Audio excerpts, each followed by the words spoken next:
ਬਹੁਜਨ ਸਮਾਜ ਪਾਰਟੀ ਦੇ ਕੌਮੀ ਪ੍ਰਧਾਨ ਬਾਬੂ ਕਾਂਸ਼ੀ ਰਾਮ ਨੂੰ ਜਦ ਰਾਸ਼ਟਰਪਤੀ ਦੀ ਕੁਰਸੀ ਦੀ ਪੇਸ਼ਕਸ਼ ਹੋਈ ਸੀ ਤੇ ਉਹਨਾਂ ਨੇ ਉਹ ਕੁਰਸੀ ਕਿਉਂ ਠੁਕਰਾ ਦਿੱਤੀ ਸੀ, ਉਹਨਾਂ ਨੇ ਉਹ ਅਹੁਦਾ ਕਿਉਂ ਠੁਕਰਾ ਦਿੱਤਾ ਸੀ। ਤੇ ਕੀ ਵੀਪੀ ਸਿੰਘ ਦੀ ਸਰਕਾਰ ਵੇਲੇ ਬਹੁਜਨ ਸਮਾਜ ਪਾਰਟੀ ਦਾ ਗੱਠਜੋੜ ਹੋ ਰਿਹਾ ਸੀ, ਤੇ ਜੇ ਗੱਠਜੋੜ ਹੋ ਰਿਹਾ ਤੇ ਕੀ ਉਹਨਾਂ ਨੂੰ ਸੈਂਟਰ ਦੇ ਵਿੱਚ 3 ਵਜ਼ੀਰੀਆਂ ਦਿੱਤੀਆਂ ਜਾ ਰਹੀਆਂ ਸਨ, ਤੇ ਫਿਰ ਕਾਂਸ਼ੀ ਰਾਮ ਨੇ ਕਿਹੜੀ ਵਜ਼ੀਰੀ ਲੈਣ ਦੀ ਪੇਸ਼ਕਸ਼ ਕੀਤੀ ਸੀ। ਸਿਆਸੀ ਕਿੱਸੇ ਦੇ ਵਿੱਚ ਅੱਜ ਅਸੀਂ ਅਜਿਹੀ ਗੱਲਬਾਤ ਕਰਾਂਗੇ, ਨਵਾਂ ਪਹਿਲੂ ਤੁਹਾਡੇ ਨਾਲ ਸਾਂਝਾ ਕਰਾਂਗੇ ਕਿ ਜਦੋਂ ਦੇਸ਼ ਦੇ ਅੰਦਰ ਸ਼੍ਰੀ ਅਟਲ ਬਿਹਾਰੀ ਵਾਜਪਾਈ ਦੀ ਸਰਕਾਰ ਸੀ ਤੇ ਉਸ ਸਮੇਂ ਕਾਂਸ਼ੀ ਰਾਮ ਹੋਣਾ ਨੂੰ ਬੀਜੇਪੀ ਨੇ ਆਫਰ ਦਿੱਤੀ ਸੀ, ਪੇਸ਼ਕਸ਼ ਕੀਤੀ ਸੀ ਕਿ ਤੁਹਾਨੂੰ ਅਸੀਂ ਰਾਸ਼ਟਰਪਤੀ ਦਾ ਅਹੁਦਾ ਦੇ ਦਿੰਦੇ, ਤੁਸੀਂ ਸਾਡੇ ਨਾਲ ਗੱਠਜੋੜ ਕਰ ਲਓ। ਇਹ ਜਿਹੜਾ ਸਿਆਸੀ ਕਿੱਸਾ ਸਾਨੂੰ ਦੱਸਿਆ ਫਤਿਹ ਜੰਗ ਸਿੰਘ ਹੋਣਾ ਨੇ, ਉਹ ਦੱਸਦੇ ਨੇ ਕਿ ਇਸ ਕਿਸੇ ਵੇਲੇ ਮੌਕਾ ਬਣ ਚੁੱਕਾ ਸੀ, ਸਬੱਬ ਵੀ ਬਣ ਚੁੱਕਾ ਸੀ ਕਿ ਬਹੁਜਨ ਸਮਾਜ ਪਾਰਟੀ ਤੇ ਭਾਰਤੀ ਜਨਤਾ ਪਾਰਟੀ ਦਾ ਗੱਠਜੋੜ ਹੋ ਸਕਦਾ ਹੈਗਾ। ਤੇ ਗੱਠਜੋੜ ਦੀ ਮੱਦੇ ਨਜ਼ਰ ਭਾਰਤੀ ਜਨਤਾ ਪਾਰਟੀ ਦੀਆਂ ਮੀਟਿੰਗਾਂ ਹੋ ਚੁੱਕੀਆਂ ਸਨ। ਮੀਟਿੰਗਾਂ ਦੇ ਵਿੱਚ ਇਹ ਸਿੱਟਾ ਨਿਕਲਿਆ ਸੀ ਕਿ ਬਾਬੂ ਕਾਂਸ਼ੀ ਰਾਮ ਨੂੰ ਦੇਸ਼ ਦਾ ਰਾਸ਼ਟਰਪਤੀ ਨਿਯੁਕਤ ਕੀਤਾ ਜਾਊਗਾ ਭਾਰਤੀ ਜਨਤਾ ਪਾਰਟੀ ਵੱਲੋਂ। ਜਦੋਂ ਮੁਲਾਕਾਤ ਹੁੰਦੀ ਹੈ, ਮੀਟਿੰਗਾਂ ਵੀ ਹੋ ਜਾਂਦੀਆਂ ਨੇ, ਤੇ ਫਿਰ ਕਾਂਸ਼ੀ ਰਾਮ ਰਾਸ਼ਟਰਪਤੀ ਦਾ ਅਹੁਦਾ ਠੁਕਰਾ ਦਿੰਦੇ, ਜਾਂ ਮੋਟੇ ਸ਼ਬਦਾਂ ਵਿੱਚ ਕਹਿ ਲਓ ਕਿ ਉਹ ਅਹੁਦੇ 'ਤੇ ਲੱਤ ਮਾਰ ਦਿੰਦੇ ਨੇ। ਉਹਨਾਂ ਦਾ ਇਹ ਮੰਨਣਾ ਸੀ ਕਿ ਮੈਂ ਰਾਸ਼ਟਰਪਤੀ ਕੁਰਸੀ ਲੈ ਕੇ ਕੈਦੀ ਨਹੀਂ ਬਣਨਾ, ਕਿਉਂਕਿ ਰਾਸ਼ਟਰਪਤੀ ਤਾਂ ਕੁਝ ਕਰ ਨਹੀਂ ਸਕਦਾ। ਮੈਂ ਤਾਂ ਹਾਲੇ ਬਹੁਜਨ ਸਮਾਜ ਨੂੰ ਇਕੱਠਾ ਕਰਨਾ, ਬਹੁਜਨ ਸਮਾਜ ਨੂੰ, ਔਰ ਦੂਜਾ ਆਪਣੇ ਭਾਈਚਾਰੇ ਨੂੰ, ਦਲਿਤ ਭਾਈਚਾਰੇ ਨੂੰ, ਬਹੁਜਨ ਸਮਾਜ ਨੂੰ ਇਕੱਠਾ ਵੀ ਕਰਨਾ, ਜਾਗਰੂਕ ਵੀ ਕਰਨਾ, ਤੇ ਉਹਨਾਂ ਦੇ ਹੱਕਾਂ 'ਚ ਹਾਲੇ ਲੜਾਈ ਵੀ ਲੜਨੀ ਬਹੁਤ ਆ। ਉਹਨਾਂ ਦੇ ਵਿੱਚ ਰਹਿ ਕੇ ਵਿਚਰਨਾ ਚਾਹਣਾ, ਤਾਂ ਜੋ ਉਹਨਾਂ ਨੂੰ ਪਤਾ ਲੱਗ ਸਕੇ ਕਿ ਉਹਨਾਂ ਦੇ ਹਿੱਤ ਕੀ ਨੇ ਤੇ ਹੱਕ ਕੀ ਨੇ ਤੇ ਅਧਿਕਾਰ ਕੀ ਨੇ। ਅਸੀਂ ਤੁਹਾਡੇ ਨਾਲ ਸਹਿਮਤ ਹਾਂ, ਅਸੀਂ ਤੁਹਾਨੂੰ ਰਾਸ਼ਟਰਪਤੀ ਬਣਾਉਂਦੇ ਹਾਂ। ਕਹਿੰਦੇ ਮੈਂ ਇਹ ਕਿਹਾ ਵੀ ਮੈਂ ਤਾਂ ਤੁਰਨ ਫਿਰਨ ਵਾਲਾ ਬੰਦਾ, ਮੈਂ ਤਾਂ ਲੋਕਾਂ ਵਿੱਚ ਵਿਚਰਨਾ ਹੈ, ਲੋਕਾਂ ਨੂੰ ਗੱਲ ਸਮਝਾਉਣੀ ਹੈ ਵੀ ਤੁਸੀਂ ਮੈਨੂੰ ਕੈਦ ਕਰਕੇ ਰੱਖਣਾ ਚਾਹੁੰਦੇ ਆ, ਨਹੀਂ, ਮੈਂ ਇਹ ਮੈਨੂੰ ਮਨਜ਼ੂਰ ਨਹੀਂ ਹੈ। ਮੈਨੂੰ ਤਾਂ ਲੋਕਾਂ ਦੇ ਵਿੱਚ ਜਾਗਰਤੀ ਲਿਆਉਣੀ, ਲੋਕਾਂ ਨੂੰ ਤਿਆਰ ਕਰਨਾ ਹੈ, ਉਹ ਕੰਮ ਮੈਂ ਰਾਸ਼ਟਰਪਤੀ ਬਣ ਕੇ ਨਹੀਂ ਕਰ ਸਕਾਂਗਾ। ਇਹ ਉਹਨਾਂ ਨੇ ਇਸ ਤਰ੍ਹਾਂ ਦੀ ਰੀਜ਼ਨਿੰਗ ਦੇ ਕੇ ਉਹਨੂੰ ਐਕਸੈਪਟ ਨਹੀਂ ਸੀ ਕੀਤਾ। ਰਾਸ਼ਟਰਪਤੀ ਦਾ ਅਹੁਦਾ ਉਹਨਾਂ ਕਿਉਂ ਠੁਕਰਾਇਆ, ਕੀ ਵਜ੍ਹਾ ਸੀ? ਹਾਲਾਂਕਿ ਇੱਕ ਬਹੁਤ ਹੀ ਦੇਸ਼ ਦਾ ਸਭ ਤੋਂ ਵੱਡਾ ਅਹੁਦਾ ਰਾਸ਼ਟਰਪਤੀ, ਅਗਰ ਰਾਸ਼ਟਰਪਤੀ ਦਾ ਅਹੁਦਾ ਉਹ ਸੰਭਾਲ ਲੈਂਦੇ ਕਾਂਸ਼ੀ ਰਾਮ ਹੋਣੀ, ਤੇ ਕੀ ਦੇਸ਼ ਅੰਦਰ ਜਿਹੜਾ ਦਲਿਤ ਸਮਾਜ ਆ ਉਹਨਾਂ ਉਥਾਨ ਹੋ ਸਕਦਾ ਸੀ? ਇਸ ਮਸਲੇ 'ਚ ਫਤਿਹ ਜੰਗ ਸਿੰਘ ਹੁਣੀ ਦੱਸਦੇ ਨੇ ਕਿ ਇਹੀ ਸਵਾਲ ਅਸੀਂ ਉਹਨਾਂ ਨੂੰ ਵੀ ਕੀਤਾ, ਲੇਕਿਨ ਕੁਝ ਨਹੀਂ ਕਰ ਸਕਦੇ, ਕਿਉਂਕਿ ਰਾਸ਼ਟਰਪਤੀ ਬਣ ਕੇ ਜਸਟ ਇੱਕ ਦੇਸ਼ ਦੇ ਅੰਦਰ ਇੱਕ ਰਾਸ਼ਟਰਪਤੀ ਬਣ ਚੁੱਕੇ ਨੇ।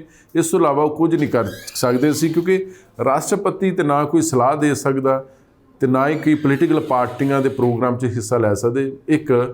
ਇਸੇ ਕਰਕੇ ਬਾਬੂ ਕਾਂਸ਼ੀ ਰਾਮ ਇਹ ਕੁਰਸੀ ਲੈ ਕੇ ਪੱਕੇ ਤੌਰ 'ਤੇ ਕੈਦੀ ਨਹੀਂ ਬਣਨਾ ਚਾਹੁੰਦੇ ਸਨ। ਰਾਸ਼ਟਰਪਤੀ ਤਾਂ ਕੁਛ ਨਹੀਂ ਕਰ ਸਕਦਾ ਨਾ, ਉਹ ਤਾਂ ਨਾ ਕਿਸੇ ਨੂੰ ਕੋਈ ਗਾਈਡ ਕਰ ਸਕੇਗਾ। ਵੀ ਫਰਜ਼ ਕਰ ਲਓ ਰਾਸ਼ਟਰਪਤੀ ਬਣ ਗਏ ਤਾਂ ਇਹ ਜੇ ਕਿਤੇ ਕੋਈ ਰੈਲੀ ਕਰਨੀ ਹੈ, ਕੋਈ ਪ੍ਰੋਬਲਮ ਆ ਗਈ ਹੈ ਤਾਂ ਰਾਸ਼ਟਰਪਤੀ ਨੂੰ ਪੁੱਛਣ ਥੋੜ੍ਹੀ ਜਾਊਂਗੇ। ਰਾਸ਼ਟਰਪਤੀ ਸਲਾਹ ਦੇ ਵੀ ਨਹੀਂ ਸਕਦਾ। ਫਿਰ ਰਾਸ਼ਟਰਪਤੀ ਕਾਮਨ ਬੰਦਾ ਬਣ ਜਾਂਦਾ, ਫਿਰ ਕਿਸੇ ਪਾਰਟੀ ਦਾ ਬੰਦਾ ਨਹੀਂ ਰਹਿੰਦਾ ਉਹ। ਤਾਂ ਇਸ ਕਰਕੇ ਉਹ ਬਿਲਕੁਲ ਵੀ ਇਸ ਦੇ ਵਿੱਚ ਕੋਈ ਹੈਲਪ ਨਹੀਂ ਸੀ ਕਰ ਸਕਦੇ ਰਾਸ਼ਟਰਪਤੀ ਬਣ ਕੇ। ਸੈਂਟਰ 'ਚ ਜਿਵੇਂ ਭਾਰਤੀ ਜਨਤਾ ਪਾਰਟੀ ਕਾਂਸ਼ੀ ਰਾਮ ਹੁਣਾਂ ਦੇ ਨਾਲ ਗੱਠਜੋੜ ਕਰਨਾ ਚਾਹੁੰਦੀ ਸੀ, ਸਮਝੌਤਾ ਕਰਨਾ ਚਾਹੁੰਦੀ ਸੀ, ਉਹਨਾਂ ਨੂੰ ਰਾਸ਼ਟਰਪਤੀ ਦੇ ਅਹੁਦੇ ਦੀ ਪੇਸ਼ਕਸ਼ ਵੀ ਦਿੱਤੀ ਸੀ, ਲੇਕਿਨ ਉਹ ਪੇਸ਼ਕਸ਼ ਉਹਨਾਂ ਨੇ ਠੁਕਰਾ ਦਿੱਤੀ ਸੀ। ਪਰ ਇਹ ਵੀ ਚਰਚਾ ਦੱਸਦੇ ਨੇ ਕਿ ਇਸ ਮਸਲੇ 'ਚ ਬਾਅਦ 'ਚ ਕਿਸੇ ਵੇਲੇ ਬਹੁਜਨ ਸਮਾਜ ਪਾਰਟੀ ਤੇ ਵੀਪੀ ਸਿੰਘ ਜਦੋਂ ਦੇਸ਼ ਦੇ ਰਾਸ਼ਟਰਪਤੀ ਬਣਦੇ, ਉਦੋਂ ਵੀ ਗੱਠਜੋੜ ਦੀਆਂ ਗੱਲਾਂ ਹੋਈਆਂ ਨੇ। ਕਹਿੰਦੇ ਮੀਟਿੰਗ ਬੁਲਾਈ ਗਈ ਕਾਂਸ਼ੀ ਰਾਮ ਹੁਣਾਂ ਵੱਲੋਂ, ਉਹਨਾਂ ਨੇ ਕਿਹਾ ਕਿ ਆਪਣਾ ਜੇ ਸੈਂਟਰ ਦੇ ਨਾਲ ਸਮਝੌਤਾ ਹੋ ਰਿਹਾ ਤੇ ਉਹ ਸਾਨੂੰ 3 ਵਜ਼ੀਰੀਆਂ ਦੇਣ ਨੂੰ ਤਿਆਰ ਨੇ, ਤੇ ਆਪਾਂ ਨੂੰ ਕਿਹੜੀ ਵਜ਼ੀਰੀ ਲੈਣੀ ਚਾਹੀਦੀ ਆ, ਕਿਹੜੇ ਵਿਭਾਗ ਦੀ ਜ਼ਿੰਮੇਵਾਰੀ ਲੈਣੀ ਚਾਹੀਦੀ ਆ। ਤੇ ਕਹਿੰਦੇ ਬਹੁਤ ਸਾਰੇ ਲੋਕਾਂ ਨੇ ਉਦੋਂ ਕਿਹਾ ਕਿ ਵਿੱਤ ਵਿਭਾਗ ਲੈ ਲਓ, ਡਿਫੈਂਸ ਵਿਭਾਗ ਲੈ ਲਓ, ਹੋਮ ਡਿਪਾਰਟਮੈਂਟ ਲੈ ਲਓ। ਪਰ ਫਿਰ ਕਾਂਸ਼ੀ ਰਾਮ ਹੁਣ ਕਹਿੰਦੇ ਕਿ ਇਹ 3 ਵਿਭਾਗ ਆਪਾਂ ਨੂੰ ਚਾਹੀਦੇ। ਸਾਡੇ ਵਾਸਤੇ ਜਿਹੜੇ ਮਹੱਤਵਪੂਰਨ ਜਿਹੜੇ ਵਿਭਾਗ ਨੇ ਉਹ ਸਿਰਫ 2 ਹੀ ਆ, ਇੱਕ ਪੇਂਡੂ ਵਿਕਾਸ ਮੰਤਰਾਲਾ ਤੇ ਦੂਜਾ ਸੂਚਨਾ ਤੇ ਪ੍ਰਸਾਰਣ ਮੰਤਰਾਲਾ। ਪੇਂਡੂ ਵਿਕਾਸ ਮੰਤਰਾਲਾ ਇਸ ਕਰਕੇ ਕਿ ਸਾਡੇ ਲੋਕ ਪਿੰਡਾਂ ਵਿੱਚ ਵੱਸਦੇ ਨੇ, ਉਹਨਾਂ ਦੀ ਡਿਵੈਲਪਮੈਂਟ ਕਰਾਉਣ ਵਾਸਤੇ ਸਾਨੂੰ ਇਸ ਮਹਿਕਮੇ ਦੀ ਬੜੀ ਜ਼ਰੂਰਤ ਆ। ਸੂਚਨਾ ਪ੍ਰਸਾਰਣ ਮੰਤਰਾਲਾ ਇਸ ਕਰਕੇ ਜ਼ਰੂਰਤ ਹੈ ਕਿ ਜਿਹੜੇ ਅਸੀਂ ਪਿੰਡਾਂ ਵਿੱਚ ਆਪਣੇ ਲੋਕਾਂ ਦੇ, ਦੱਬੇ ਕੁਝੇ ਲੋਕਾਂ ਦੇ, ਗਰੀਬਾਂ ਦੇ ਲੈ ਕੇ ਜਿਹੜੀਆਂ ਉਹਨਾਂ ਨੂੰ ਭਲਾਈ ਵਾਲੀਆਂ ਸਕੀਮਾਂ ਲਾਗੂ ਕਰਾਂਗੇ, ਫਿਰ ਉਹ टीवी राਹੀਂ रेडियो राਹੀਂ इस महकमे राਹੀਂ लोग पूरे दुनिया ਨੂੰ ਦੱਸਾਂਗੇ। ਇਸ ਕਰਕੇ ਸਾਡੇ ਵਾਸਤੇ ਦੋ ਮਹਿਕਮੇ ਹੀ ਇੰਪੋਰਟੈਂਟ ਨੇ। ਪਰ VP ਸਿੰਘ ਹੋਣਾ ਦੇ ਨਾਲ ਵੀ ਬਹੁਜਨ ਸਮਾਜ ਪਾਰਟੀ ਦਾ ਗੱਠਜੋੜ ਨਹੀਂ ਹੋਇਆ। ਹਾਲਾਂਕਿ ਉਹ ਬਹੁਜਨ ਸਮਾਜ ਪਾਰਟੀ ਨੂੰ ਕਾਂਚੀ ਰਾਮ ਹੋਣਾ ਨੂੰ 3 ਮਹਿਕਮੇ 3 ਮੰਤਰਾਲੇ ਦੇਣ ਨੂੰ ਤਿਆਰ ਸਨ। ਠੀਕ ਹੈ, ਜਦੋਂ VP ਦੀ ਗੌਰਮੈਂਟ ਬਣੀ ਤਾਂ ਉਹ ਕਾਂਸ਼ੀ ਰਾਮ ਜੀ ਨਾਲ ਮਿਲ ਕੇ ਚੱਲਣਾ ਚਾਹੁੰਦੇ ਸੀ। ਉਹ ਇਹਨਾਂ ਨੂੰ 3 ਮਿਨਿਸਟਰੀਆਂ ਵੀ ਦੇ ਰਹੇ ਵੀ ਤੁਸੀਂ 3 ਮਿਨਿਸਟਰੀਆਂ ਵੀ ਲੈ ਲਓ, ਵੀ ਸਾਡੇ ਨਾਲ ਚੱਲੋ ਤੁਸੀਂ ਮਿਲ ਕੇ। ਈਵਨ ਇਹਨਾਂ ਨੇ ਸਲਾਹ ਵੀ ਕੀਤੀ ਇੱਕ ਦਿਨ ਬੈਠ ਕੇ ਵੀ ਦੱਸੋ ਕਿਹੜੀ ਕਿਹੜੀ ਮਿਨਿਸਟਰੀ ਲੈਣੀ ਚਾਹੀਦੀ ਹੈ। ਉਹ ਵੀ ਇੱਕ ਬੜਾ ਇੰਟਰਸਟਿੰਗ ਗੱਲ ਹੈ। ਹਾਂ, ਤੇ ਕਹਿੰਦੇ ਵੀ ਇਸ ਤਰ੍ਹਾਂ ਗੱਲ ਹੈ, ਸਾਨੂੰ ਆਫਰ ਆਈ ਹੈ ਵੀ ਉਹ ਕਹਿੰਦੇ ਵੀ 3 ਮਿਨਿਸਟਰੀਆਂ ਲੈ ਲਓ, ਸਾਡੇ ਨਾਲ ਚੱਲੋ ਤੁਸੀਂ। ਇਹ ਪਰਖਦੇ ਰਹਿੰਦੇ ਸੀ, ਵਰਕਰਾਂ ਨੂੰ ਪਰਖਦੇ ਰਹਿੰਦੇ ਸੀ ਵੀ ਕਿੱਥੇ ਪਹੁੰਚ ਗਏ, ਕਿੰਨਾ ਕੱਦ ਹੋ ਗਿਆ ਇਹਨਾਂ ਦਾ। ਫਿਰ ਉਹ ਕਹਿੰਦੇ ਵੀ ਦੱਸੋ ਵੀ ਕਿਹੜੀ ਕਿਹੜੀ ਮਿਨਿਸਟਰੀ ਲੈਣੀ ਚਾਹੀਦੀ ਹੈ। ਤਾਂ ਹੁਣ ਜੋ ਪਤਾ ਉਹ ਕਹਿੰਦੇ ਜੀ ਹਾਂ ਜੀ ਤੁਸੀਂ ਲੈ ਲਓ, ਫਰਾਂਸ ਦੀ ਲੈ ਲਓ, ਤੁਸੀਂ ਡਿਫੈਂਸ ਦੀ ਲੈ ਲਓ, ਪੁਰਾਣਾ। ਤਾਂ ਫਿਰ ਉਹ ਹੱਸਣ ਲੱਗ ਗਏ, ਕਹਿੰਦੇ ਨਹੀਂ, ਕੰਮ ਸਾਡੇ ਵਾਸਤੇ ਜਿਹੜੀ ਕੰਮ ਦੀ ਮਿਨਿਸਟਰੀ ਹੈ ਰੂਰਲ ਡਿਵੈਲਪਮੈਂਟ ਦੀ ਹੈ, ਰੂਰਲ ਡਿਵੈਲਪਮੈਂਟ। ਦੂਸਰੀ ਅਸੀਂ ਲਵਾਂਗੇ ਬ੍ਰੌਡਕਾਸਟਿੰਗ ਵਾਲੀ ਲਵਾਂਗੇ। ਫਿਰ ਵਰਕਰ ਪੁੱਛਦੇ ਵੀ ਕਿ ਇਹਦੇ ਨਾਲ ਕੀ ਹੋਊਗਾ। ਕਹਿੰਦੇ ਅਸੀਂ ਤਾਂ ਜਿਸ ਲੈਵਲ 'ਤੇ ਕੰਮ ਕਰਨਾ ਉਹ ਪਿੰਡਾਂ 'ਚ ਜਾ ਕੇ ਕਰਨਾ, ਅਸੀਂ ਪਿੰਡ ਲੈਵਲ 'ਤੇ ਕੰਮ ਕਰਨਾ, ਉਹ ਡਿਵੈਲਪਮੈਂਟ ਅਸੀਂ ਕਰਨੀ ਹੈ। ਹੁਣ ਉਹ ਡਿਵੈਲਪਮੈਂਟ ਕਿੰਨੀ ਕੁ ਹੋਗੀ ਇਹ ਬਾਕੀ ਪਿੰਡਾਂ ਨੂੰ ਦੱਸਣਾ ਜਾਂ ਸ਼ਹਿਰ ਵਾਲਿਆਂ ਨੂੰ ਦੱਸਣਾ, ਉਹ ਅਸੀਂ ਫਲੈਸ਼ ਕਰਾਂਗੇ, ਉਹਦੇ 'ਚ TV 'ਤੇ ਬ੍ਰੌਡਕਾਸਟ ਕਰਾਂਗੇ, ਰੇਡੀਓ 'ਤੇ ਬ੍ਰੌਡਕਾਸਟ ਕਰਾਂਗੇ, ਤਾਂ ਉਹਦਾ ਇਸ ਤਰ੍ਹਾਂ ਫਾਇਦਾ ਲਵਾਂਗੇ। ਉਹ ਕਿਸ ਤਰ੍ਹਾਂ ਸੋਚਦੇ ਸੀ ਅਤੇ ਲੋਕ ਕਿਸ ਤਰ੍ਹਾਂ ਸੋਚਦੇ ਆ, ਇਸ ਤਰ੍ਹਾਂ ਦੀ ਗੱਲ ਸੀ ਉਹਨਾਂ ਦੀ। ਉਹ ਨਹੀਂ, ਇਹਨਾਂ ਨੇ ਫਿਰ ਉਹ ਲਈ ਨਹੀਂ ਸੀ। ਉਹ ਆਪਣੀ ਕੋਈ ਸ਼ਰਤਾਂ ਵੀ ਬਣਾਉਂਦੇ ਹੋਣਗੇ ਨਾ, ਇਹ ਆਪਣੀ ਸ਼ਰਤਾਂ ਬਣਾਉਂਦੇ ਸੀ। ਇਹਨਾਂ ਨੂੰ ਮਿਨਿਸਟਰੀ ਦਾ ਕੁਛ ਨਹੀਂ ਸੀ, ਕਹਿੰਦਾ ਮਿਨਿਸਟਰੀਆਂ ਦਾ ਇਹ ਬਾਅਦ ਦੀ ਗੱਲ ਹੈ ਕਿ ਪਹਿਲਾਂ ਆਪਾਂ ਤਿਆਰੀ ਕਰ ਲਈਏ, ਆਪਣਾ ਬਹੁਤ ਸਮਾਜ ਬਣਾ ਲਈਏ। ਫਤਿਹ ਜੰਗ ਸਿੰਘ ਹੁਣੀ ਦੱਸਦੇ ਕਿ ਅਸਲ 'ਚ ਕਾਂਸ਼ੀ ਰਾਮ ਹੋਣਾ ਦਾ ਜਿਹੜੀ ਸੋਚ ਆ ਉਹ ਬੜੀ ਦੂਰ ਦੀ, ਉਹਨਾਂ ਦੇ ਵੱਡੇ ਸਿਧਾਂਤ ਸਨ, ਵੱਡੇ ਸੰਕਲਪ ਸਨ। ਉਹ ਅਕਸਰ ਕਿਹਾ ਕਰਦੇ ਸਨ ਕਿ ਜਿਹੜਾ ਬਹੁਜਨ ਸਮਾਜ ਹੈ ਜਿਹਦੇ ਵਿੱਚ SC ST OBC ਮਿਨੋਰਟੀ, ਇਹਨਾਂ ਦੀ ਜਿਹੜੀ ਗਿਣਤੀ ਆ ਘੱਟੋ ਘੱਟ 85% ਬਣ ਜਾਂਦੀ, ਲੇਕਿਨ ਬਦਕਿਸਮਤੀ ਨਾਲ ਇਹਨਾਂ ਨੂੰ ਸਿਆਸਤ ਦਾ ਚਸਕਾ ਨਹੀਂ ਆ। ਇਸੇ ਕਰਕੇ 15% ਵਾਲੇ ਉਹਨਾਂ ਦੇ ਪਿਛਲੇ ਕਈ ਦਹਾਕਿਆਂ ਤੋਂ ਰਾਜ ਕਰਦੇ ਆ ਰਹੇ ਨੇ। ਜਿਸ ਦਿਨ ਬਹੁਜਨ ਸਮਾਜ ਨੂੰ SC BC OBC ਮਿਨੋਰਟੀ ਨੂੰ ਸਿਆਸਤ ਦਾ ਚਸਕਾ ਪੈ ਗਿਆ ਤੇ ਫਿਰ ਲਾਜ਼ਮੀ ਤੌਰ 'ਤੇ ਸੂਬਾ ਸਰਕਾਰਾਂ ਵੀ ਇਹਨਾਂ ਦੀ ਹੋਣਗੀਆਂ ਤੇ ਸੈਂਟਰ ਸਰਕਾਰਾਂ ਵੀ ਇਹਨਾਂ ਦੀ ਹੋਣਗੀਆਂ, ਲੇਕਿਨ ਇਹਨਾਂ 'ਚ ਚਸਕਾ ਨਹੀਂ ਹੈ। ਔਰ ਇਹ ਜਿਹੜੇ ਦਲਿਤਾਂ ਦੇ ਜਾਂ ਪਛੜੇ ਵਰਗ ਦੇ ਜਾਂ SC ਵਰਗ ਦੇ ਜਾਂ ਮਿਨੋਰਟੀ ਦੇ ਜਿਹੜੇ ਮਸਲੇ ਨੇ, ਇਹ ਤਾਂ ਹੀ ਹੱਲ ਹੋਣਗੇ ਜਿੰਨਾ ਚਿਰ ਇਹ ਸਿਆਸਤ ਦੇ ਵਿੱਚ ਨਹੀਂ ਆਉਂਦੇ, ਕਿਉਂਕਿ ਬਹੁਤ ਸਾਰੇ ਜਿਹੜੇ ਮਸਲੇ ਹੁੰਦੇ ਨੇ ਉਹ ਪੋਲੀਟੀਕਲ ਲੈਵਲ 'ਤੇ ਹੀ ਹੱਲ ਹੁੰਦੇ ਨੇ, ਉਸ ਤੋਂ ਇਲਾਵਾ ਕੋਈ ਚਾਰਾ ਨਹੀਂ ਹੈ। ਤੇ ਇਸ ਕਰਕੇ ਇਹਨਾਂ ਦਾ ਜਿਹੜਾ ਚਸਕਾ ਵਾ ਉਹ ਸਿਆਸਤ ਦੇ ਵਿੱਚ ਹੋਣਾ ਬੜਾ ਜ਼ਰੂਰੀ ਆ। ਉੱਤਰ ਪ੍ਰਦੇਸ਼ ਦੇ ਦਲਿਤਾਂ ਨੂੰ ਤੇ ਚਸਕਾ ਪੈ ਗਿਆ ਸੀ ਸਿਆਸਤ ਦਾ, ਲੇਕਿਨ ਪੰਜਾਬ ਦੇ ਲੋਕਾਂ ਨੂੰ ਬਿਲਕੁਲ ਨਹੀਂ ਪਿਆ ਚਸਕਾ। ਪੰਜਾਬ ਹੀ ਨਹੀਂ, ਬਹੁਤ ਸਾਰੇ ਸੂਬੇ ਜਿਹੇ ਨੇ ਜਿੱਥੇ ਦਲਿਤ ਭਾਈਚਾਰੇ ਨੂੰ ਜਾਂ SC BC OBC ਤਬਕੇ ਨੂੰ ਸਿਆਸਤ ਦਾ ਚਸਕਾ ਨਹੀਂ ਹੈ। ਵੀ ਤੁਹਾਡੇ ਕੋਲ ਵੋਟ ਹੈ 85-90% ਵੋਟ ਆ ਤੁਹਾਡੇ ਕੋਲ, ਵੀ 15% ਦੇ ਤੁਹਾਡੇ 'ਤੇ ਰਾਜ ਕਰੀ ਜਾਂਦੇ ਆ, ਤੁਹਾਨੂੰ ਪਤਾ ਨਹੀਂ ਲੱਗਿਆ ਕੁਰਸੀ ਦਾ, ਪਤਾ ਨਹੀਂ ਲੱਗਿਆ ਵੀ ਕਿਆ ਚੀਜ਼ ਹੈ। ਉਹ ਦੇਖੋ ਡਾਕਟਰ ਅੰਬੇਡਕਰ ਨੇ ਕਿਹਾ ਸੀ political power is the master key with which you can open all the locks. ਕਹਿੰਦੇ ਇਹ ਗੱਲ ਨਹੀਂ ਸਮਝ ਲੱਗ ਰਹੀ ਇਹਨਾਂ ਨੂੰ ਵੀ ਸਾਡੀ ਸਮੱਸਿਆਵਾਂ ਦਾ ਹੱਲ ਪੋਲੀਟੀਕਲੀ ਹੋ ਕੇ ਕਿਸੇ ਵੀ ਸਮੱਸਿਆ ਦਾ ਹੱਲ ਆਪਾਂ ਕਰ ਸਕਦੇ ਹਾਂ। ਅਤੇ ਉਹ ਹੁਣ ਫਿਰ ਇਹਨਾਂ ਨੂੰ ਫਿਰ ਮੌਕਾ ਵੀ ਮਿਲ ਗਿਆ, CM ਵੀ ਬਣ ਗਏ ਉੱਥੇ।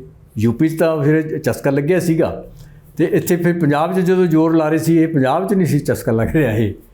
ਤਾਂ ਉਹ ਕਹਿੰਦੇ ਵੀ ਇਹਨਾਂ ਨੂੰ ਇਹ ਚਸਕਾ ਨਹੀਂ ਲੱਗਿਆ ਹਾਲੇ, ਜਿੱਦਣ ਲੱਗ ਗਿਆ। ਕਾਂਸ਼ੀ ਰਾਮ ਹੁਣੀ ਆਪਣੇ ਲੋਕਾਂ ਨੂੰ ਇਹ ਵੀ ਦੱਸਦੇ ਰਹੇ ਨੇ ਕਿ ਸਿਆਸਤ ਦੇ ਵਿੱਚ ਚਸਕੇ ਦਾ ਲੱਗਣਾ ਬੜਾ ਜ਼ਰੂਰੀ ਹੈ। ਜਦ ਤੱਕ ਤੁਸੀਂ ਸਿਆਸਤ ਦੇ ਵਿੱਚ ਤੁਹਾਡਾ ਚਸਕਾ ਨਹੀਂ ਔਰ ਰੁਝਾਨ ਨਹੀਂ ਹੈ, ਤੁਸੀਂ ਆਪਣੇ ਲੋਕਾਂ ਦੀ ਭਲਾਈ ਨਹੀਂ ਕਰ ਸਕਦੇ। ਕਹਿੰਦੇ ਉਹ ਅਕਸਰ ਹੀ 2 ਉਦਾਹਰਨਾਂ ਦਿੰਦੇ ਸੀ ਕਿ ਜਦੋਂ ਉੱਤਰ ਪ੍ਰਦੇਸ਼ ਦੇ ਵਿੱਚ ਤਿਆਰੀ ਕੀਤੀ ਜਾ ਰਹੀ ਤੇ ਉਹਨਾਂ ਨੇ ਇੱਕ ਘੁਮਿਆਰ ਭਾਈਚਾਰੇ ਤੇ ਇੱਕ ਗਡਰੀਆ ਭਾਈਚਾਰੇ ਦੇ ਉੱਥੋਂ ਦੇ ਇੱਕ ਵਿਅਕਤੀ ਨੂੰ ਟਿਕਟਾਂ ਦੇ ਦਿੱਤੀਆਂ ਕਿ ਤਾਂ ਜੋ ਲੋਕਾਂ ਨੂੰ ਪਤਾ ਲੱਗੇ ਕਿ ਗਰੀਬ ਤੋਂ ਗਰੀਬ ਤਬਕੇ ਨੂੰ ਵੀ ਟਿਕਟ ਦਿੱਤੀ ਜਾ ਸਕਦੀ ਹੈ ਤੇ ਉਹ ਵੀ ਚੋਣਾਂ ਲੜ ਸਕਦੇ ਨੇ।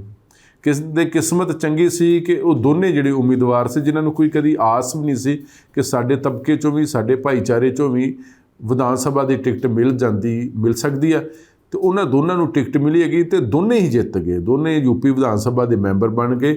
ਜਿਸ ਤੋਂ ਬਾਅਦ ਉਹਨਾਂ ਦਾ ਜਿਹੜਾ ਗਡਰੀਆ ਸਮਾਜ ਜਾਂ ਘੁਮਿਆਰ ਭਾਈਚਾਰਾ ਉਹਨਾਂ 'ਚ ਵੀ ਰੁਝਾਨ ਬਹੁਤ ਜ਼ਿਆਦਾ ਵੱਧ ਗਿਆ। ਇੱਥੋਂ ਤੱਕ ਕਿ ਜਿਹੜੇ ਦੋਨੇ MLA ਬਣੇ ਸੀ ਉਹਨਾਂ ਨੇ ਆਪਣੀ ਆਪਣੀ ਬਰਾਦਰੀ ਦੇ ਵਿੱਚ ਬਹੁਤ ਜ਼ਿਆਦਾ ਕੰਮ ਕੀਤਾ। ਔਰ ਉਸ ਤੋਂ ਬਾਅਦ ਉਹਨਾਂ ਨੇ ਜਿਹੜੀਆਂ ਅਗਲੀਆਂ ਵਿਧਾਨ ਸਭਾ ਚੋਣਾਂ ਹੋਈਆਂ ਉਦੋਂ ਤੱਕ ਦੋਨਾਂ ਨੇ 12 ਹੋਰ ਉਮੀਦਵਾਰ ਤਿਆਰ ਕਰ ਲਏ ਸੀ। ਔਰ ਉਹਨਾਂ ਦੀ ਵੀ ਕਿਸਮਤ ਚੰਗੀ ਸੀ। ਅਗਲੀ ਵਾਰ ਜਿਹੜੀ ਉੱਤਰ ਪ੍ਰਦੇਸ਼ ਦੀਆਂ ਅਸੈਂਬਲੀ ਚੋਣਾਂ ਹੋਈਆਂ ਤੇ ਜਿਹੜੇ ਪਹਿਲੇ 2 MLA ਬਣੇ ਸੀ ਗਾਂ ਉਹਨਾਂ ਵੱਲੋਂ ਜਿਹੜੀਆਂ ਟਿਕਟਾਂ ਦਿੱਤੀਆਂ ਗਈਆਂ, ਜਿਹੜੇ ਉਹਨਾਂ ਨੇ ਹੋਰ ਉਮੀਦਵਾਰ ਖੜੇ ਕੀਤੇ, ਉਹ 12 ਜਣੇ ਸੀ। ਤਾਂ 12 ਜਣੇ ਹੀ ਵਿਧਾਨ ਸਭਾ ਚੋਣਾਂ ਜਿੱਤ ਗਏ। ਤੇ ਇਸ ਕਰਕੇ ਜਿੰਨਾ ਚਿਰ ਉਹਨਾਂ ਦਾ ਕਹਿਣ ਦਾ ਭਾਵ ਸੀ, ਜਿੰਨਾ ਚਿਰ ਤੁਸੀਂ ਸਿਆਸਤ ਦੇ ਵਿੱਚ ਆਪਣੇ ਪੈਰ ਨਹੀਂ ਅਜਮਾਉਂਦੇ, ਆਪਣੀ ਕਿਸਮਤ ਨਹੀਂ ਅਜਮਾਉਂਦੇ, ਔਰ ਦੂਜਾ ਜਦ ਤੱਕ ਤੁਹਾਨੂੰ ਸਿਆਸਤ ਦਾ ਚਸਕਾ ਨਹੀਂ ਹੈ ਤਦ ਤੱਕ ਤੁਸੀਂ ਅੱਗੇ ਨਹੀਂ ਵੱਧ ਸਕਦੇ। ਤੇ ਇਸ ਕਰਕੇ ਸਿਆਸਤ ਦੇ ਵਿੱਚ ਦਲਿਤ ਵਰਗ ਨੂੰ, ਪਛੜੇ ਵਰਗ ਨੂੰ, SC BC ST ਜਿੰਨੇ ਵੀ ਇਹ ਵਰਗ ਨੇ ਜਿਹੜੇ ਉਹ ਕਹਿੰਦੇ ਕਿ 85% ਬੰਦੇ, ਜਦ ਤੱਕ ਇਹਨਾਂ ਨੂੰ ਸਿਆਸਤ ਦਾ ਚਸਕਾ ਨਹੀਂ ਆ ਤਦ ਤੱਕ ਇਹਨਾਂ 'ਤੇ ਇਸ ਤਰ੍ਹਾਂ ਹੀ ਅਤਿਆਚਾਰ ਹੁੰਦਾ ਰਹੂਗਾ, ਇਹਨਾਂ ਦਾ ਵਿਕਾਸ ਹੋਣਾ ਸੰਭਵ ਨਹੀਂ ਆ। ਕਹਿੰਦੇ ਚਸਕਾ ਉਹ ਚੀਜ਼ ਹੈ, ਕਹਿੰਦੇ ਅਸੀਂ ਯੂਪੀ ਦੇ ਵਿੱਚ ਇੱਕ ਘੁਮਿਆਰ ਜਾਤੀ ਦਾ ਬੰਦਾ ਸੀ, ਇੱਕ ਗਡਰੀਆ ਜਾਤੀ ਦਾ ਬੰਦਾ। ਉਹਨਾਂ ਨੂੰ ਅਸੀਂ ਲਿਆਂਦਾ ਕੱਢ ਕੇ ਵੀ ਚਲੋ ਤੁਹਾਨੂੰ ਟਿਕਟ ਦਿੰਦੇ ਹਾਂ। ਉਹ ਕਹਿੰਦੇ ਜੀ ਟਿਕਟ ਤਾਂ ਸਾਨੂੰ ਕਦੇ ਨਹੀਂ ਮਿਲਿਆ, ਇਹ ਕੌਣ ਵੀ ਤੁਸੀਂ ਹੈ ਸਾਨੂੰ ਟਿਕਟ ਵਾਸਤੇ ਇੱਦਾਂ ਪੁੱਛ ਰਹੇ ਆ। ਹਾਂ ਕਹਿੰਦੇ ਚਲੋ ਅੱਛਾ, ਉਦੋਂ ਜ਼ੋਰ ਸੀਗਾ ਉੱਥੇ, ਬਾਈ ਚਾਂਸ ਉਹ ਜਿੱਤ ਗਏ, ਦੋਨੋਂ ਜਿੱਤ ਗਏ ਉਹ। ਤਾਂ ਅਗਲੀ ਇਲੈਕਸ਼ਨ ਤੱਕ ਕਹਿੰਦੇ ਉਹਨਾਂ ਨੇ ਹੋਰ 12 ਬੰਦੇ ਹੋਰ ਤਿਆਰ ਕਰ ਲਏ ਸੀਗੇ ਤੇ ਅਗਲੀ ਵਾਰੀ 12 ਬੰਦੇ ਜਿੱਤੇ ਉਸੇ ਕਮਿਊਨਿਟੀ ਦੇ, ਘੁਮਿਆਰ ਔਰ ਗੁੱਜਰ ਦੀ। ਇਹ ਇੱਕ ਚਸਕਾ ਕਹਿੰਦੇ ਐਂ ਲੱਗਦਾ ਉਹ ਆਪੇ ਘੁੰਮੇ ਗਏ ਫਿਰ ਵੀ ਹਾਂ ਯਾਰ ਵੀ ਸਾਨੂੰ ਇਹ ਕਰਨਾ ਚਾਹੀਦਾ, ਇਹ ਕਰਨਾ ਚਾਹੀਦਾ। ਕਹਿੰਦੇ ਉਸ ਤਰ੍ਹਾਂ ਦਾ ਚਸਕਾ ਬਹੁਤ ਸਮਾਜ ਨੂੰ ਜੋ ਲੱਗ ਗਿਆ ਨਾ ਵੀ ਫਿਰ ਆਪੇ ਇਹਨਾਂ ਨੇ ਤੁਰ ਪੈਣਾ ਵੀ ਇਹ ਕਰਨਾ ਉਹ ਕਰਨਾ। ਉਹ ਚਸਕਾ ਲੱਗਣ ਦੀ ਗੱਲ ਹੈ, ਕਹਿੰਦੇ ਉਹ ਲੱਗਣਾ ਬਹੁਤ ਜ਼ਰੂਰੀ ਹੈ। ਪੂਰੇ ਭਾਰਤ ਦੇ ਵਿੱਚ ਭਾਵੇਂ ਦਲਿਤਾਂ ਦੇ ਅਤਿਆਚਾਰ ਪਹਿਲਾਂ ਵੀ ਹੁੰਦੇ ਸੀ, ਅੱਜ ਵੀ ਹੋ ਰਹੇ, ਭਵਿੱਖ ਵਿੱਚ ਵੀ ਹੁੰਦੇ ਰਹਿਣੇ, ਲੇਕਿਨ ਯੂਪੀ ਦੇ ਵਿੱਚ ਅਗਰ ਦਲਿਤਾਂ ਦੇ ਅਤਿਆਚਾਰ ਉਦੋਂ ਹੁੰਦੇ ਰਹੇ ਜਦੋਂ ਯੂਪੀ ਦੇ ਵਿੱਚ ਬਹੁਜਨ ਸਮਾਜ ਪਾਰਟੀ ਦੀ ਸਰਕਾਰ ਸੀ। ਤੇ ਫਿਰ ਉਸ ਮਸਲੇ ਦੇ ਵਿੱਚ ਉਹ ਅਕਸਰ ਕਿਹਾ ਕਰਦੇ ਸੀ ਕਿ ਚਾਹੇ ਯੂਪੀ ਦੇ ਵਿੱਚ ਬਹੁਜਨ ਸਮਾਜ ਪਾਰਟੀ ਦੀ ਸਰਕਾਰ ਕਈ ਵਾਰ ਬਣ ਚੁੱਕੀ ਹੈ, ਲੇਕਿਨ ਜਿਹੜੇ ਸਮਾਜ ਦੇ ਵਿੱਚ ਨਫ਼ਰਤ ਆ, ਵਿਤਕਰਾ, ਸ਼ੋਸ਼ਣ ਆ, ਜ਼ੁਲਮ ਆ, ਅਤਿਆਚਾਰ ਆ, ਇਹਨੂੰ ਹਾਲੇ ਦੂਰ ਹੁੰਦਿਆਂ ਬੜਾ ਸਮਾਂ ਲੱਗਣਾ। ਇਹ ਪੀੜ੍ਹੀ ਦਰ ਪੀੜ੍ਹੀ ਜਦੋਂ ਬਦਲਣਗੀਆਂ ਉਦੋਂ ਅਜਿਹੇ ਮਸਲੇ ਘੱਟ ਹੋਣਗੇ। ਲੇਕਿਨ ਫਿਰ ਵੀ ਯੂਪੀ ਦੇ ਵਿੱਚ ਅਗਰ ਬਹੁਜਨ ਸਮਾਜ ਪਾਰਟੀ ਦੀ ਸਰਕਾਰ ਬਣੀਆਂ ਤੇ ਪਿਛਲਿਆਂ ਸਮਿਆਂ ਦੇ ਮੁਕਾਬਲੇ ਜਦੋਂ ਬਹੁਜਨ ਸਮਾਜ ਪਾਰਟੀ ਦੀ ਸਰਕਾਰ ਬਣੀਆਂ ਉਦੋਂ ਦਲਿਤਾਂ 'ਤੇ ਜਿਹੜੇ ਅਤਿਆਚਾਰ ਹੈ ਘੱਟ ਹੋਏ ਨੇ।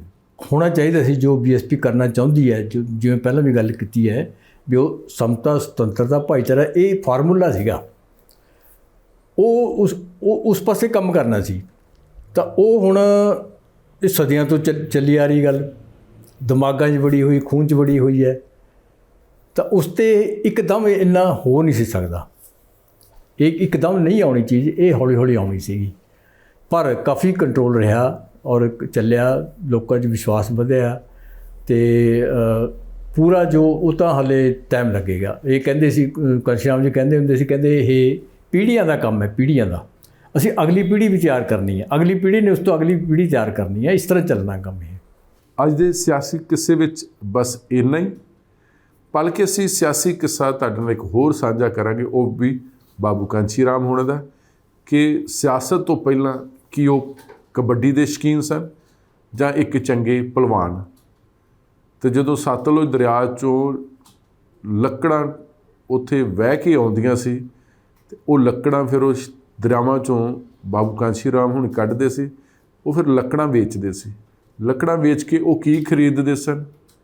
ਘਰ ਦਾ ਗੁਜ਼ਾਰਾ ਕਰਦੇ ਸਨ ਜਾਂ ਫਿਰ ਆਪਣੇ ਵਾਸਤੇ ਆਪਣਾ ਗੁਜ਼ਾਰਾ ਕਰਦੇ ਸਨ। ਇਹ ਪੂਰਾ ਸਿਆਸੀ ਕਿੱਸਾ ਵੇਖਣ ਲਈ ਇਸੇ ਤਰ੍ਹਾਂ ਦੇਖਦੇ ਰਹੋ ABC ਪੰਜਾਬ। ਤੁਹਾਡਾ ਬਹੁਤ ਬਹੁਤ ਸ਼ੁਕਰੀਆ।